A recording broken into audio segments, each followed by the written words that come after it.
Hi everyone, ನಾನಿವತ್ತು ಅಮ್ಮನವ್ರ ಸನ್ನಿಧಿಗೆ ಬಂದಿದ್ದೀನಿ. ಭದ್ರಕಾಳೇಶ್ವರಿ ಅಮ್ಮನವರ ಸನ್ನಿಧಿ. ಈ ದೇವಸ್ಥಾನ ಇರೋದು ನಮ್ಮ ಹಾಸನ ಜಿಲ್ಲೆ ಚನ್ನರಾಯಪಟ್ಟಣ ತಾಲೂಕು ಉದಯಪುರದಿಂದ ಜಸ್ಟು 200 ಮೀಟರ್ಸಲ್ಲಿ ಈ ದೇವಸ್ಥಾನ ಇದೆ. ನಮ್ಮ NH75 ರೋಡಿಂದ ಜಸ್ಟು 50 ಕಿಲೋಮೀಟರ್ಸ್ ಒಳಗಡೆ ಬಂದರೆ ಉದಯಪುರದಲ್ಲಿ ಈ ಅಮ್ಮನವರ ಪ್ರತಿಮೆ ಹೊಸದಾಗಿ ನಿರ್ಮಿಸಿದ್ದಾರೆ. ತುಂಬಾ ಚೆನ್ನಾಗಿದೆ. ಈ ದೇವಸ್ಥಾನದಲ್ಲಿ ತುಂಬಾ ಮಹಿಮೆ ಇದೆ. ಮುಂಚೆ ಇದು ಚಿಕ್ಕ ದೇವಸ್ಥಾನ ಆಗಿತ್ತು. ಇವಾಗ ಇಲ್ಲಿ ಪುರೋಹಿತರು ದೇವಸ್ಥಾನ ಕಟ್ಟಿಸಿ ಈ ಅಮ್ಮನವರ ಪ್ರತಿಮೆನ ಪ್ರತಿಷ್ಠಾಪಿಸಿದ್ದಾರೆ.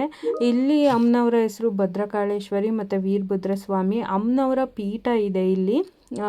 ಆ ಪೀಠದಲ್ಲಿ ಅಕ್ಕಿ ಕಾಳಲ್ಲಿ ಅಮ್ಮನವರು ಬರೀತಾರೆ. ನಿಮಗೇನಾದ್ರು ಪ್ರಶ್ನೆ ಇದ್ದರೆ ಖಂಡಿತ ಬಂದು ಇಲ್ಲಿ ಕೇಳ್ಬೋದು.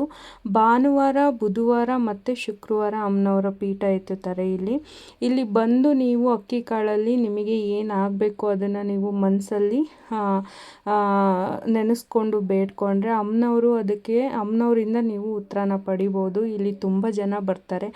ಈ ಪ್ರತಿಮೆ ಆದಾಗಂತೂ ಭದ್ರಕಾಳೇಶ್ವರಿ ಪ್ರತಿಮೆ ಮೇನ್ ರೋಡಿಗೆ ತುಂಬ ದೊಡ್ಡದಾಗಿ ಕಾಣಿಸುತ್ತೆ.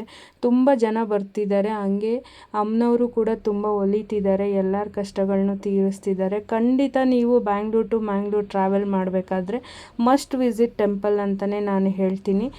ಖಂಡಿತ ನೀವು ಬಂದು ಇಲ್ಲಿ ವಿಸಿಟ್ ಮಾಡಿ ಅಮ್ಮನವ್ರನ್ನ ದರ್ಶನನ ಪಡ್ಕೊಳ್ಳಿ.